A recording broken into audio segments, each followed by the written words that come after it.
దేవుడికి స్తోత్రం అందరికీ వందనాలు. నా వచనం చదువుకొని ముందుకు వెళ్ళిపోదాం. మత్తయి సువార్త 2వ అధ్యాయం 10వ వచనం.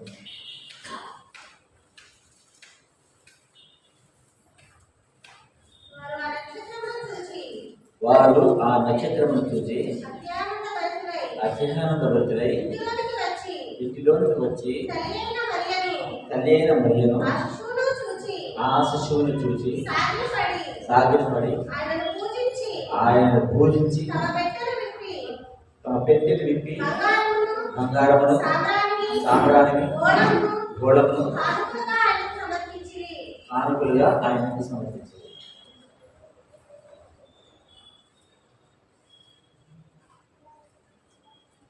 వాళ్ళు వచ్చి సాగిపడ్డారంట. ఆయన ముందు సాగిపడి ఆయన్ని పూజించి అంటే ప్రార్థన చేస్తాం.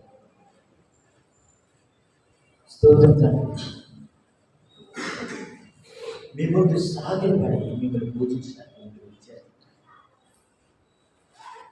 మీ గొప్ప కృపను ఆయన విడుదల చేసి సజీవ లెక్కలో ఉంచి మరొక దినాన్ని మరొక అవకాశాన్ని ఆయన మీ సన్నిధిలో ఆయన మాకు అనుగ్రహించేదని మిమ్మల్ని పూజిస్తాం, మిమ్మల్ని కీర్తించడం, మీ యొక్క సన్నిధిని అనుభవించడానికి మాకు ఇచ్చిన ఈ అవకాశాన్ని ఈ తరుణాన్ని బట్టి మీకు వెళ్ళాలని నాకు తెలియజేస్తుంది.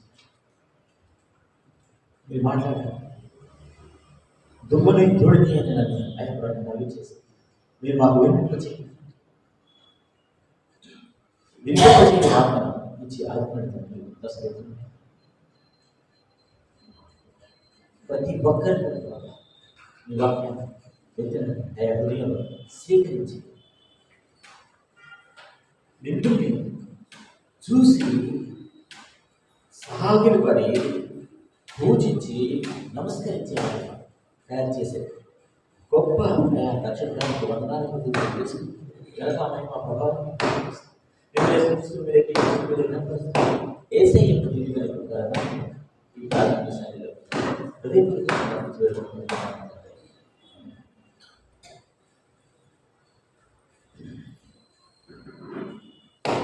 ఈ మాటని నేను మళ్ళీ కోట్ చేస్తున్నాను. వారు అది ఈ స్టోరీ మనకు తెలుసు, చిన్నప్పటి నుంచి ఇంట్లో అన్నాము. అయితే ఈ జ్ఞానులు ఆయన ముందు సాగిలపడ్డారంట. వచ్చి తమ జ్ఞానం ఆ పిల్లడు ముందు ఒక్కపడి చేయలేదు. బహుశా అప్పటికి యేసుక్రీస్తు ప్రభువుకి 2 సంవత్సరాలు ఆ లోపల 1.5-2 సంవత్సరాల లోపల ఉంటాడు. ఎందుకంటే ఇతను నజరేతులో ఉన్నాడు. నెట్సరేత్ అంటే మొలక, చిగురు అని నెట్సరేత్ అని. ఈ అంతే అనే పేరు వచ్చింది. దావీదు వేరు చిగురు అనే పేరు నజరేయుడైన యేసుక్రీస్తు మనం అంటామే. ఆ మాటకి దావీదు చిగురైన యేసుక్రీస్తు అలాంటి అర్థం ఉంది. అయితే మనం అందరం సాగిపడాలి. ఈయన పుట్టకుంటే ఈయనకి చాలా బిరుదులు ఇవ్వబడ్డాయి. యెషయా-గ్రంథము 9వ అధ్యాయం 6వ వచనం చూడండి, ఎన్ని బిరుదులు ఆయన ఇవ్వబడ్డాయి. ఒకసారి చూద్దాం. చూడండి, ఏదైనా మనకు యేసుక్రీస్తు పుట్టెను, మనకు ఆయన అనుగ్రహింపబడెను, ఆయన భుజం మీద రాజ్యభారం ఉండెను. ఇది ఆయన పేరు. ఆశ్చర్యకరుడు, ఆలోచనకర్త, బలవంతుడైన దేవుడు, నిత్యుడగు తండ్రి, సమాధానకర్త, అధిపతి అని ఎన్ని ఆయన ఇచ్చిన బిరుదులు. బిరుదులే కాదు, అట్లని ఆయన స్వతంత్రించుకోవాలి. పుట్టిన దగ్గర నుంచి చనిపోయి సిలువెక్కి వరకు ఈ విషయాలన్నీ ఆయన భుజం మీద రాజ్యభారం, ఆశ్చర్యకరం, సమాధానం, ఇవన్నీ ఆయన చేసుకుని పోవాలి. ఆయనకి ఇచ్చిన టాస్క్ ఇది. ఆయన బిరుదే కాదు, ఆయన ఇచ్చిన టాస్క్ అది. ఆయన ఆలోచించారు బలవంతులైంది. ఎంతో మంచి మాటలు ఆయన గురించి రాయబడి ఉన్నాయి. ఇది బాగా ఈ ప్యాసేజ్ చదువుతూ ఉంటే చిన్న అమ్మాయి అప్పటికి 18 సంవత్సరాల మధ్య పోసాగా అతను ఒక 20-21 సంవత్సరం లేదా 22 సంవత్సరాలు అట్లా ఉండొచ్చు. ఇద్దరు ఎట్లా వదిలేసారు పెద్దవాళ్ళు. అక్కడి నుంచి దాదాపు ఒక 20 కిలోమీటర్లు ఉందనుకోండి. 20 కిలోమీటర్లు అయినా వెళ్ళడం ఆ రోజు ఎంత కష్టమైన విషయం. ఏదో జరిగింది, వాళ్ళిద్దరిని వదిలేయడానికి ఏదో జరిగింది.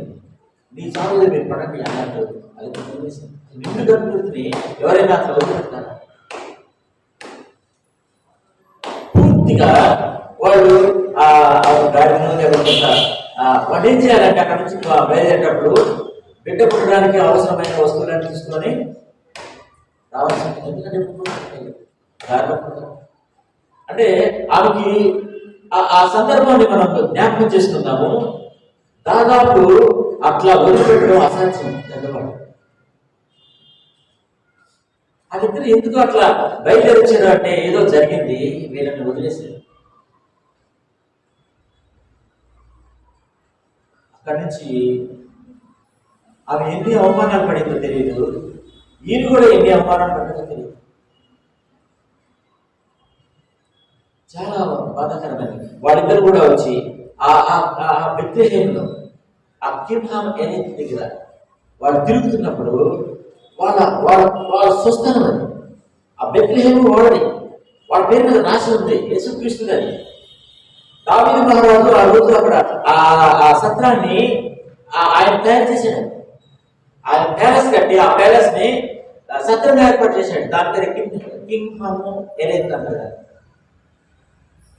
వాళ్ళ సొంత ఇంట్లో ఉండి కూడా, వాళ్ళ సొంత ఊర్లో ఉండి కూడా, వాళ్ళ సొంత గ్రామంలో ఎవరు ఆయన కోసం పేరు తెలుసా? ఎంతో బాధ అనిపించారు. ఆ యేసపు అయితే అనుకుంటున్నారు అతనికి అసలు ఏం తెలియదు కదా. కొత్త మొదటి కాంతు ఆమె కూడా మొదటి కాంతు తర్వాత అతను కూడా ఎవరు లేవు మనుషులు. దేవుడు అంటున్నాడు ఎక్కడ జరుగుతుంది, ఎక్కడ దొరుకుతుంది ప్లేస్. ఆమె బాధపడుతుంటే ఈయన బాధ అనిపిస్తుంది. వీళ్ళిద్దరు కూడా ఎంతో బాధ అనిపించారు. సంతోషకరమైన శుభాత్మానం మనకు తెలియపరచడం కోసం మరియమ్మ యేసయ్య ఎంతో బాధని తమ హృదయాన్ని వాడు అలాగే చేసేది. పునాది సత్యాలు ఉన్నాయి. ఆ పునాది సత్యాలు ఏంటంటే యేసుక్రీస్తు నమ్మవలసిన విషయం. యేసుక్రీస్తే ఈ భూమి మీదకి రావాల్సిన మెషియా అంటే మెస్సయ్య అని ఒకటి తెలుసుకోవాలి. కన్యక గర్భమంతు పుట్టాడు అని నువ్వు నమ్మాలి. నా పాపాల నిమిత్తమే, నా శాపాల నిమిత్తమే ఆయన సిలువ వేయబడ్డాడు అనేది ఒప్పుకోవాలి. అంతేకాక ఆయన అంతకంటే జ్యేష్ఠుడిగా, మన అన్నగా, మన తలగా ఆయన పునరుద్ధానుడయ్యాడు. అది నీ హృదయంలో స్థిరమై ఉండాలి. ఇదిగో ఆయన తిరిగి రాబోతున్నాడు, మేఘారుడే వచ్చుతున్నాడు, ఆయన వస్తాడు, నన్ను తీసుకెళ్తాడనే నిరీక్షణ మన హృదయాల్లో నిండుగా ఉన్నాడు. ఈ యొక్క సంతోష ఆనందాన్ని మనకు అందించడం కోసం ఈ మరియమ్మ యేసేపులు ఎంతో సమయాన్ని, బాధని, హృదయ వేదన్ని వెచ్చించారు. అంతేకాదు యేసుక్రీస్తు ప్రభువు వారు గర్భంలో అతను ఏ యొక్క అవకాశం లేదు తెలుసా? మీకున్న అవకాశం అట్లా లేదు. ఎంత బాధను అనిపించారంటే ఆ స్త్రీకి పడిన శిక్ష, శ్రమ అంతా అనిపించింది. ఎంతో బాధపడి ఆ బాధ చూసి యేసు ఎంత ఏడ్చుంటాడు. ఆ తొలి కోసం నమ్మకం పిల్లవాడి కేక వేసింది. ఆ చుట్టుపక్కల గ్రామం లేకపోతే ఆ చుట్టుపక్కల ఉన్న వాళ్ళందరూ ఆ శబ్దానికి మెరుగుని వచ్చుంటారు. వచ్చి అదంతా శుభ్రం చేసిన తర్వాత వాళ్ళు అశుభ్రంలో తీసుకెళ్తారు.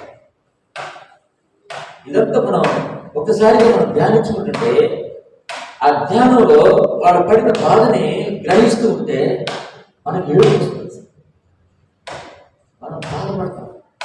అలాంటి వాళ్ళ సొంత గ్రామం, వాళ్ళ సొంత ఊరు, వాళ్ళ పేరు మీద రాసిందని అది కూడా వాళ్ళు అనుభవించడానికి లేకుండా చేశారు.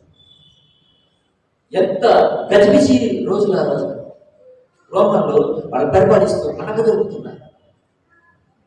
ఆ రోజుల్లో అద్భుతమైన విషయం ఏంటో జరిగిందంటే, ఆకాశం నుండి టార్చ్ వేసినట్లు భూమి మీదకి ఆ పసుపు ఆయన పుట్టిన స్థలం మీదకి టార్చ్ వేసినట్లు వెళ్ళి వచ్చింది. పాకయే కానీ పరలోక సౌధమే అని రాశాను ఆయన. అది పాకయే కానీ పరలోక సౌధమే అంటే పరలోకము ఆ వెలుగు కాంతి ఆ ఇంట్లో ప్రసరించింది.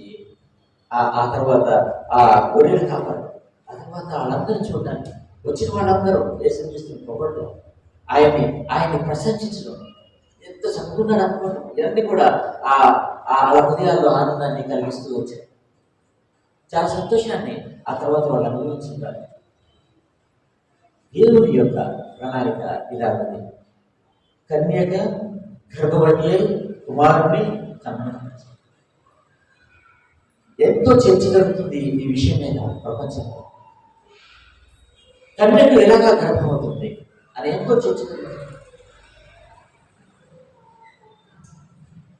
ఏమని రాసిందంటే హెబిర్ పత్రిక 11వ అధ్యాయంలో ఒకసారి చూద్దాం. ఆయన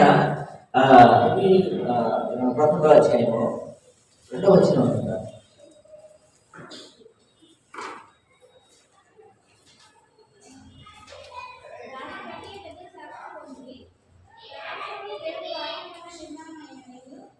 ఇది చూడండి, దేవుని వాక్యం వలన నిర్మాణమైనవి, అందును బట్టి దృశ్యమైనవి కనబడని పదార్థముల చేత నిరూపించబడలేదని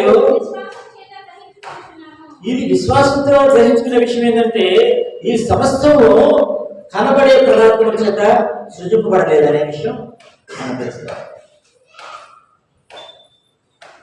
ఆయనకి సమస్తము సాధ్యం, ఆయనకి అసాధ్యమైనది ఏదైనా ఉందా అని మనం ఆలోచిస్తే, నిజంగా ఆ తల్లి ఆ దేవదూత ఆమె ఎదుర్కొచ్చి ఆ నజరేతులో ఆమె ఉన్నప్పుడు, నీవు గర్భవతిపై కుమారుని కంటావని చెప్పినప్పుడు ఆమె అడిగిన ప్రశ్న కూడా అదే, అయ్యా నేను పురుషున్నాను, ఎలా సంభవించాను? ఇదే మాట ప్రపంచం అంతా చక్కగా ఉంటుంది.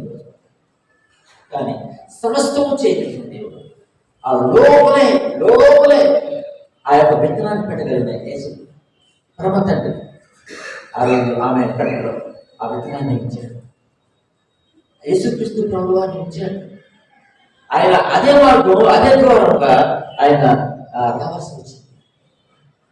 ఇంకా వేరే ఆయన ఎన్నుకోలేదు. అదే మనం యోగంగా అడిగామనుకో, అరే మీరేమైనా అబ్రహాం పుట్టామని పిల్లలు అంటారు. అబ్రహాం ఈ రాళ్ళ వలన దేవుడు పిల్లలు పుట్టించగలరు, ఈ రాళ్ళ వలన దేవుడు పిల్లలు పుట్టించగలరు. ఆమెకి ఆ లోపల ఆ కర్మం ఆయన ఆ విత్తనం వేశాడు. లేని వాటిని ఉన్నట్టు పెంచింది. ఆయనకి సమస్తమైన సాధ్యమైన వాడు. మనం నమ్మాలి, ఆయన కన్యక గర్భమందు పుట్టాడు. 100% మనం నమ్మాలి. ఇది ఎంతో చక్కని విషయం. ఆ తర్వాత ఇప్పుడు చదువుకున్నామే ఆ బంగారు సాంబ్రాన్ని గోళం తీసుకొచ్చి ఆ జ్ఞానం, తూర్పు దేశం జ్ఞానం వచ్చి ఆయన మొక్కారు. చాలా మంది అంటారు, ఈయన ఎక్కడ మొక్కారు చెప్పండి, ఎక్కడ ఆరాధించారు చెప్పండి, ఎవరు చేశారు చెప్పండి, ఎక్కడ రాసి ఉందో చెప్పండి. ఇవి మాట్లాడుతున్నాయి. ఆయన ఆ రోజు చెప్పలేదు నాకు సాగిపడద్దని, పూజించవద్దని చెప్పలేదు. ఆయన సాగిపడడానికి, పూజించడానికి ఏర్పడుతుంది. మా తండ్రి ఆయన పూజించాలి, ఆయన సాగిపడాలి, ఆయన్ని నీ హృదయపూర్వకంగా ఆయన్ని స్తుతించాలి. మన హృదయంలో కూడా ఆయన కలిసి మన హృదయంలో ఉంటాడు. ఎంత చక్కని విషయాలు మన హృదయంలో. అయితే కొన్ని హీబ్రూ వర్డ్స్ అవి ఉన్నాయి. అంటే వీళ్ళు నిన్న ఒక విషయం నేను చూశాను. అంటే వాళ్ళు అంటున్నారు హీబ్రూలో అట్లా లేదు, కానీ పుట్టిందని లేదు అంటున్నారు. నిజంగా కొన్ని కొన్ని సంగతులు అరాబరకు తెలిసిన వాళ్ళు చాలా తలపాయిస్తారు ఈ విషయాలు. సరిగ్గా తెలియదు వాళ్ళకి, సరిగ్గా అర్థం చేసుకోరు, సరిగ్గా అవగాహన లేదు. మన క్రైస్తవులు కొంతమంది అవగాహన లేకుంటున్నారు. ఎట్లా ఇది ఎంతవరకు దేవుడి దగ్గర కూర్చొని అది అడిగి తెలుసుకోవడం కూడా తెలియట్లేదు. ఇది అయ్యా ప్రభావ నీకు అర్థం కాకపోతే నేను ఎట్లా కలిగి ఉంటుందని ఒకసారి దేవుడి దగ్గర కూర్చొని అడగలుస్తాను. ఎందుకంటే నేను అడిగాను కాబట్టి నాకు తెలుస్తాను. అయ్యా ఎలా ఉంటాడు ఎలా అన్నప్పుడు ఆయన చెప్పిన విషయం ఆయన మాట అన్నాడు, నా కుమారుడైన యేసేపు ఆ రోజు ఎంతో కలవరపడ్డాడు అన్నాడు. ఎంత మంచి మాట. ఆయన ఆయన హృదయం ఆ యేసేపు విషయం చూసి ఆయన గర్భంలో ఉండే ఆ మాట మాట్లాడు. గర్భంలో ఉన్నప్పుడు ఆయన ఆలోచిస్తున్నా, ఆయన చెప్పిన మాట నా కుమారుడైన యేసేపు ఎంతో కలవరపడ్డాడు, అయినా కూడా అన్నిటికీ ధైర్యపడ్డాడు. ఎంత మంచి మాట. ఈమె అల్మా అని రాయబడింది బైబిల్లో. అల్మా అంటే ఎవరి స్త్రీ అంటే బెతులా అంటే కన్యక. అల్మా బెతులా అంటారు. అంటే ఈమె కన్యక, ఎవరి స్త్రీ మరియు కన్యక. ఆమె పుట్టాడు. రాహేలు విషయంలో కూడా రాయబడింది. ఆమె ఆమె ఎవరు చేరలేదనే మాట రాసుకున్నప్పుడు ఆమె అక్కడ కూడా రాసింది బెతులా అని రాసింది. ఆ మాట కన్యక గర్భం అంటూ పుట్టాడు. ఆయన పూజించాలి దైవవారం. తర్వాత ఇంకో మాట రాస్తుంది, ఆయనకు ఇమ్మానుయేలు అని పేరు పెట్టబడుతుంది. ఇమ్ అని దేవుడు మనకు తోడు అని అర్థం రాశారు, కానీ దేవుడు నాకు తోడు అని అర్థం. దేవుడు మనకు తోడు అంటే ఇమ్ అనహు ఇమ్ అనహు అని రాయాలి. ఇమ్ అని అంటే దేవుడు నాకు తోడు. అసలు దాని అర్థం పూర్తి అర్థం చెప్తాను. నా తరఫున దేవుడు నా కోసం దేవుడు, నా నిమిత్తం దేవుడు, నా కొరకై దేవుడు. అది నా ఇమ్మానుయేలు. ఆ ఇమ్మానుయేలుని పూజించేది మనం ఎంతో ధన్యం. ఆయన పూజింప భద్రమైన మన హృదయాన్ని ఆయన ఎత్తు పరచాలి. క్రిస్మస్ అంటే ఆయన ఆరాధించడమే. ఆయన ఆరాధించి, ఆయన పూజించి, ఆయన కీర్తించి, ఆయన కనపరచడం మన తదుపరి లక్షణం, మన తదుపరి కర్తవ్యం, మన లక్ష్యమై ఉండాలి. ఇంటిగా మనలో ఉండాలి ఆయన పూజించడం. ఆయన రాసింది చోట ఎల్లప్పుడూ ఆయన స్తుతియాగం చేయండి. మన రాసింది ఎల్లప్పుడూ దేవుడికి స్తుతియాగం, ఎల్లప్పుడూ 24 hours. మీకు వెలుగు వచ్చినప్పుడల్లా, వెలుగున్నప్పుడల్లా, అడుగు వేసినప్పుడల్లా, అన్న తినేటప్పుడల్లా, ముద్ద పెట్టుకునేటప్పుడల్లా, నేను అనుకుంటున్నాను, నేను నా అనుభవం నేను చెప్తాను. ముద్ద పెట్టుకున్నప్పుడల్లా దేవస్థానం అనుకోవాలనుకుంటున్నాను. అడుగు వేసి అడుగు వేసినప్పుడల్లా దేవస్థానం అనుకోవాలనుకుంటున్నాను. ఎల్లప్పుడూ మన హృదయంలో ఇంటిగా ఉంటే అది దేవుడికి ఇష్టమైన ఆరాధన, అది దేవుడికి ఇష్టమైన మనసు. ఆ హృదయంలో దేవుడు పెట్టాడు. ఆ హృదయాన్ని దేవుడు కైవసం చేసి పెట్టాడు. ఆ హృదయాన్ని దేవుడు పర్వతం చేస్తాడు. అది మనకు కావాల్సింది. చాలా ఇంకో విషయం కూడా చెప్తాను నేను మీకు. రాహేలు ఏడవడం మీరు ఎప్పుడైనా చూసారా?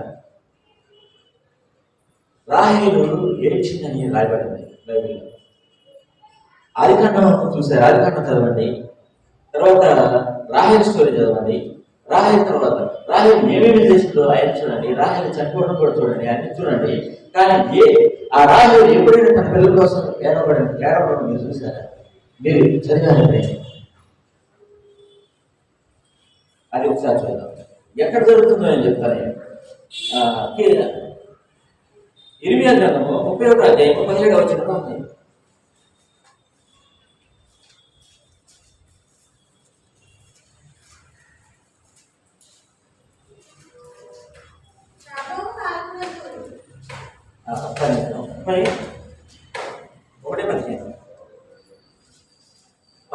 నుంచి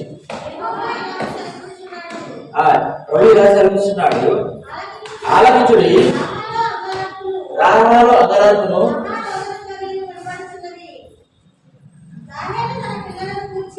రాహేలు తన పిల్లల గురించి ఏడ్చుతున్నది. ఆమె పిల్లలు లేకపోయినందున ఓదార్పు పొందగలుగుతున్నది. దేవుడు ఆజ్ఞిస్తున్నాడు, కన్నుడు విడిచిన మానము నీ క్రియ సఫలమై దేశం నుండి తిరిగి వచ్చింది. చాలా గౌరవిస్తారు ఈ రాహెల్ని. రాహెల్ సమాధి ఈ రోజు కూడా ఉంది. యెరూషలేము నుంచి దక్షిణంగా 8 కిలోమీటర్ల దూరంలో రాహెల్ సమాధి ఉంది. చాలా పెద్ద కట్టారు దాన్ని. చాలా అభిమానిస్తారు యూదులందరూ దాన్ని. ఇదిగో ఈ ప్యాసేజ్ అలా అర్థం చేసుకుంటారు. చూడండి, ప్రభు ఈ రాజు సెలవిస్తున్నాడు. ఎక్కడ చదివిస్తున్నాడు తెలుసా మీకు? గ్రహించండి, ఆలోచించుడి. రామాలు అంగలార్పును మహారోజులతో వినబడుతున్నది. రామ రామ మన పత్రికలో కూడా రాసింది. రామాలంగలార్పు వినబడుతుంది, ఏడుపుడు మహారోజుని కలుగుతుందని పత్రికలో కూడా రాసింది. ఇది అసలు ఈ మాటకు అర్థమైంది. ఇది జరుగుతుంది ఎక్కడో తెలుసా? పరలోకంలో జరుగుతుంది ఈ సన్నివేశం. పరలోకంలో ఆమె పిల్లల విషయమే ఏడుస్తుంది. ప్రభువు డైరెక్ట్ గా మాట్లాడుతున్నాడు. రామ అంటే పరలోకం అని అర్థం. రామ, ఈ రామాలో అంగదార్పులు నిలబడుతున్నాయి. ఆమె తన పిల్లల విషయమే ఏడుస్తుంది. ఆమెకు సమాధానం చెప్తున్నాడు. ఇప్పుడు చెప్తాను, 16వ వచనం చదవండి. ప్రభు ఆజ్ఞిస్తున్నాడు, కన్నీరు విడిచిన మార్పు నీ క్రియ సఫలమై జనుడు శత్రువుల దేశంలో నుండి తిరిగి వచ్చారు. ఇదే ప్రభువా అని వీళ్ళిద్దరూ ఆ పరలోకంలో వెళ్ళిన తర్వాత ఆమె పరలోకంలో నుంచి ఆమె మరణం పడుతుంది. ఆ పరలోకంలో యేసు దేవుడు ఆమె ఇద్దరు మాట్లాడుకుంటున్నారు. అంతే, ఇద్దరు మాట్లాడుకుంటున్న విషయం ఇది. రామాలో అంటే పరలోకంలో పడుతున్నది. పరలోకంలో ప్రభు ఆమెను చూస్తున్నాడు, ఆమె రోగం కలుగుతున్నాడు, ఆమెకు ఒక వాగ్దానం కూడా చేస్తున్నాడు. ఇద్దరు ఎంత చూస్తున్నాడు. ఈ విషయమై యూదులందరూ ఈ మాట చదువుకొని చాలా సంతోషించి ఆమె బహుగౌరవిస్తారు. పరలోకము నుంచి తొంగి చూస్తున్నారని దేవతల గురించి రాయబడింది. నాకు తెలుసు కొన్ని విషయాలు. పరలోకము లో నుండి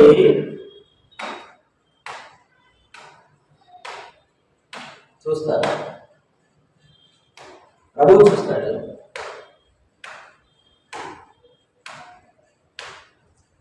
కొందరు చూస్తారు. ఈ పరలోకం అనుమతించింది యేసుక్రీస్తు చూడడానికి. ఆ రోజు వాళ్ళ పడ్డ శ్రమ, ఆ పిల్లలు పుట్టిన ఆ తర్వాత రోజుల్లో ఆ చుట్టుపక్కల ఆ మనుషులందరికీ శ్రమ కలిగింది.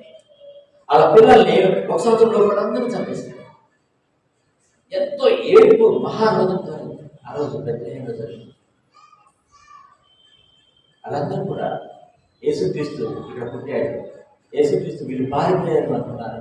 ఆ తర్వాత ఆ ప్రభుత్వం వాళ్ళు చెప్పినప్పుడు వాళ్ళ అక్కడి నుంచి ఐగుప్తుకు వెళ్తాం. ఐగుప్తుకు వెళ్ళిన తర్వాత హేరోదు మహారాజు అదంతా ఆలోచించుకొని జ్ఞానం చెప్పిన విషయాన్ని తెలుసుకొని వీళ్ళు తీసుకొని 1 సంవత్సరంలో పిల్లలందరినీ, అదే 2 సంవత్సరంలో పిల్లలందరినీ చంపమని సంహరించమని ఆయన చెప్పినప్పుడు మహారాజులతోని ఆ రోజు జరిగింది. పరలోకంలో జరిగిన మహారాజులతోని అదంతా కూడా రికార్డ్ చేయబడింది.